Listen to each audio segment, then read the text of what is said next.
Bonjour et bienvenue sur ce nouveau chapitre Node.js. À quoi ça sert ce Node.js? Comment l'installer et comment développer votre première application avec? Node.js c'est un environnement d'exécution JavaScript. Pour illustrer un petit peu le concept, le schéma suivant illustre son fonctionnement. Sa partie gauche, la partie gauche c'est la partie normalement architecture classique et la partie droite c'est une architecture dotée de Node.js. Comment ça fonctionne? Premièrement, donc on avait une architecture classique composée d'un navigateur, donc du côté partie front. Donc on a du JS, donc du JavaScript qui tourne sur un navigateur. Et du côté backend, on a un serveur, soit un serveur PHP ou doté d'un PHP ou doté d'un serveur Java. Donc, et la communication entre le front et le backend se fait toujours par une requête et la réponse. Donc, requête, réponse. Donc, ces deux architectures, on a deux architectures front et backend. Donc, sur la partie front, on a du JavaScript et sur le partie backend, soit on a du Java, soit on a du PHP. Donc, il y a deux langages différents. Par contre, sur Node.js, cette architecture, donc on a le partie front qui ne changera pas, c'est à peu près la même chose que la partie classique, et on a la partie backend. Par contre, la partie donc on voit que le backend, il y a toujours notre serveur en JS, un seul langage du côté front et du côté backend. Donc grâce à ce module là, on peut dire que les développeurs JavaScript sont devenus full stack. Au début, ils travaillaient que sur l'architecture classique, que sur cette partie là, la partie front. Donc il ne touche pas la partie backend. Donc ce module là, il a offert la possibilité de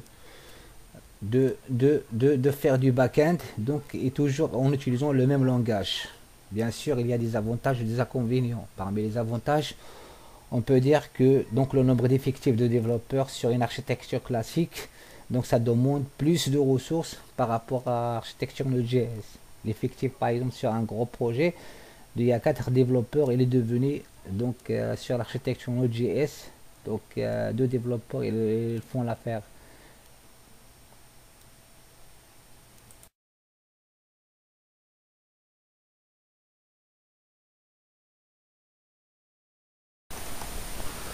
Donc pour installer Node, il faut aller sur le site de node.org.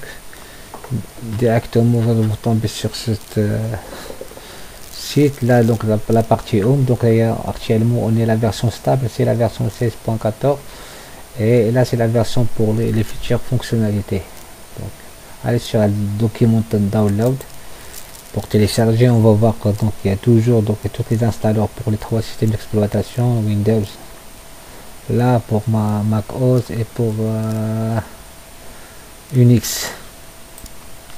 Tout simplement, ce qui m'intéresse moi, c'est j'utilise un Windows, donc là je télécharge celui-là, je clique là, une fois donc là elle est en train de se télécharger, je lance l'installation jusqu'au bout et je suis, c'est un truc voilà, on va le voir, juste une petite et je confirme pas, je lance le package. Voilà, je prépare l'installation. Là, je suis juste l'interface jusqu'au bout. Il faut aller next, next, next jusqu'à la fin. Donc, il le fait automatiquement. Une fois l'installation est terminée, donc il faut juste aller directement sur un terminal ou soit vous tapez ici, c'est commandeur, n'importe commande invite. Là, et je teste node-v. Je regarde là, je vois qu'il y a j'ai la version 10.14 dans l'ancienne version, donc ok. Donc là pour voir comment on va développer notre projet, allons-y. D'abord sur le site, on va regarder donc la documentation. Allons voir la documentation. Donc là on voit qu'il est bien, donc on est là actuellement, il y a la version stable, c'est la version LTS, c'est la version 16. On voit l'API, donc il contient tout un paquet de tout ça, ce sont des modules. Donc là dans le module erreur, dans le module V8, donc tout ça, donc vous allez le voir. Donc au début, a priori, vous voyez que c'est un petit peu, ça fait peur. Mais là, c'est très simple. Donc, ouais. On sait très bien que Node.js il est basé sur un protocole HTTP. Ou tout simplement, on va voir un usage, un exemple. Donc là, ce bouton là, il vous donne exactement donc usage, un exemple de Node.js.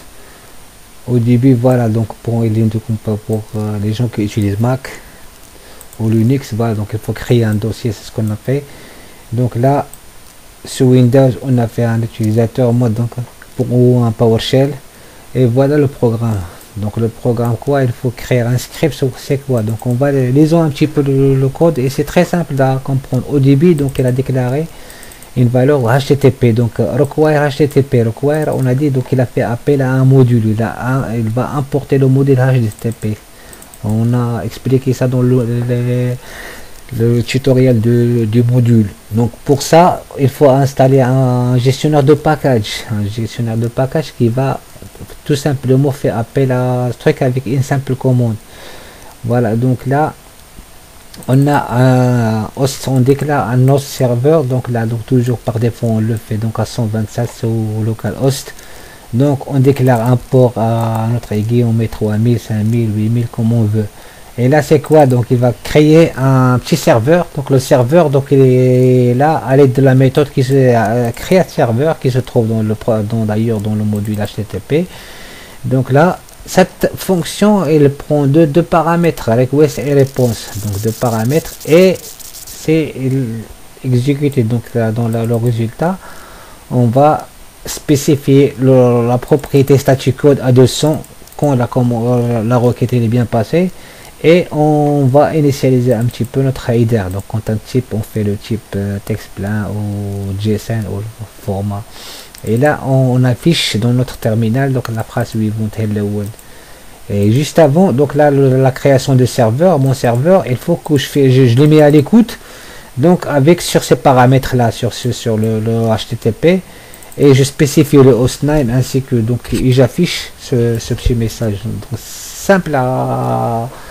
Et pour l'exécuter tout simplement, donc on faut aller sur le terminal, il faut taper Node et le nom de mon script, tout simplement. Tout ça, ouais. Voyons voir ça. Donc maintenant, avant de passer au codage de cette partie-là, on va chercher, le package, on va regarder un petit peu comment installer le package npm. Donc c'est le gestionnaire de package qui facilite un petit peu la tâche. Pour installer le package npm, donc tapez npm, voilà, directement il nous faut downloading and installing directement. On peut télécharger, donc là on a les différentes commandes là. Donc là pour tester, pour être sûr que il est installé sur la machine, il faut taper la commande npm-v. Donc là, donc, pour exécuter donc il y a la version sur Windows, tous les trucs à installer, on peut télécharger juste tel download truc et télécharger. Ok, après installation, il faut aller donc là directement sur une commande. Donc là, pour vérifier Node, on a dit Node-v. Donc là, c'est la version 10 et pour vérifier le npm-v. Donc là on constate on a la version 6 position.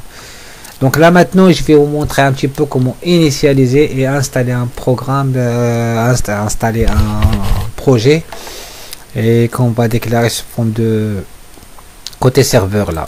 Donc j'ai un dossier vide là, donc Node.js, donc je vais l'ouvrir directement dans Visual Studio Code. Avant on travaillait directement dans le navigateur, là on n'a rien. Donc là je vais ouvrir juste mon terminal avec CTRL U slash, on l'a vu, et là donc tout simplement pour initialiser un petit projet, notre projet, donc il faut taper npm donc init. Donc là c'est comment il va initialiser ce projet là et je valide directement. Là il va vous proposer une série de questions qu'il faut la répondre toujours par entrée. Donc là il vous demande le nom de package, le nom par défaut il prend le nom de dossier, donc il l'a appelé Node.js. je valide là, donc il a par défaut dans la version, je fais entrer description, donc je fais ce que je veux. Donc là le point d'entrée à notre projet, donc c'est index.js, et là jusqu'au bout. Donc là yes, bon. Donc on constate qu'il a créé un fichier qu'il appelle JSON, donc package.json. Donc, et à l'intérieur, il a fait toutes ces questions. Donc, la clé valeur sous forme de clé valeur. Toutes les réponses qu'on a répondues là. Voilà. Et sinon, si je voudrais directement créer, par exemple, si je supprime là ma configuration et je voudrais créer, là, je peux taper dans npm, si je fais -y, c'est-à-dire, je dis, ne me pose plus la question directement créer ça. Donc, là, on constate qu'il a créé notre projet là. Ok, parfait. Donc la dépendance, il a donné comme nom, donc on a dit par défaut il le donne le nom d'un dossier, et le premier script là, index.js, là on va la créer, donc on va l'appeler index.js. donc là directement maintenant, donc là j'ai dans mon configuration, donc j'ai installé ça. Et je vais aller récupérer le code de notre création serveur pour voir un petit peu comment ça fonctionne là.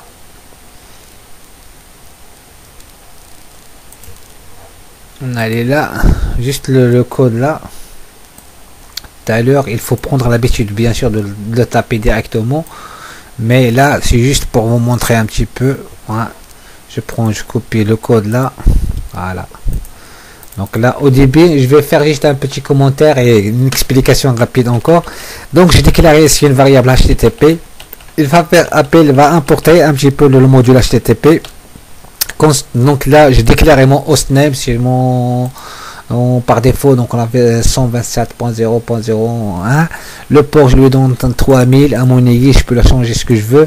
Et là, j'ai mon serveur. J'ai créé un serveur sur cette partie là. C'est la fonction, la méthode create serveur de la classe HTTP qui est son équipe. Il prend deux paramètres, request et réponse. Et là, donc, il faut remplir donc là, pour le résultat là, static code 200 si la requête est bien passée, et le type de le contenu de le header type de la requête, et à la fin je marque ce que je vois. Voilà, bonjour les amis, voilà, voilà. Et là donc je vais donc je dis exactement mon serveur, c'est mon serveur, exécution serveur, exécuter, voilà, sur le protocole HTTP. Donc le hostname, c'est deux variables, le hostname qu'on a déclaré là et le port, tout simplement. Donc là, pour exécuter un programme, il faut toujours créer un fichier.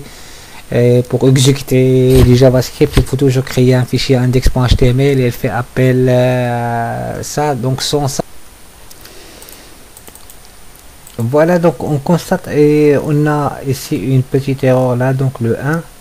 Donc tout simplement parce qu'on n'a pas de dépendance. Donc là, ici notre projet, il a besoin de module HTTP. Par contre, il ne se trouve pas dans le projet. Donc pour l'installer, tout simplement, on a dit là, notre ami npm, on va faire install, ou tout simplement là, i comme ça.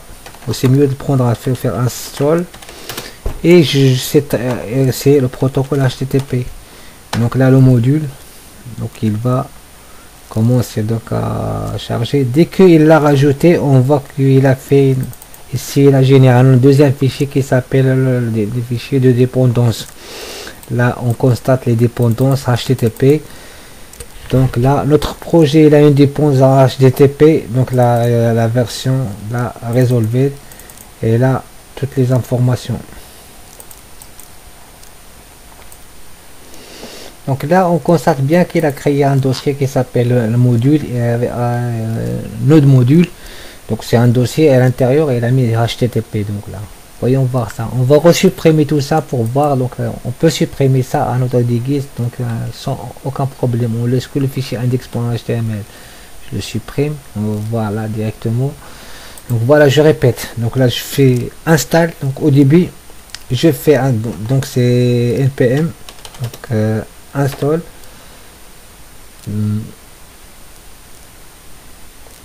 Voilà, j'ai installé donc HTTP. Donc là directement il a créé un package avec toutes les dépendances HTTP et il a créé un dossier module directement. Là comme quoi donc là exact, là j'ai maintenant mon dossier, mon module HTTP est disponible, je peux l'exécuter le programme sans nom. Le programme il s'appelle comment? Il s'appelle index.html, index.js. Donc là pour l'exécuter il suffit de faire node et je dis index.js directement.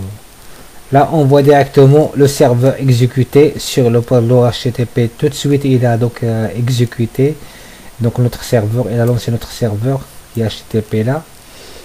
Il est en train d'écouter sur le port 3000. Donc quand je clique, je fais un contrôle, touche contrôle et clique directement, je peux ouvrir un terminal avec la ligne, ce qu'on a écrit là, c'est voilà, bonjour les amis. Directement, donc il a écrit bonjour les amis.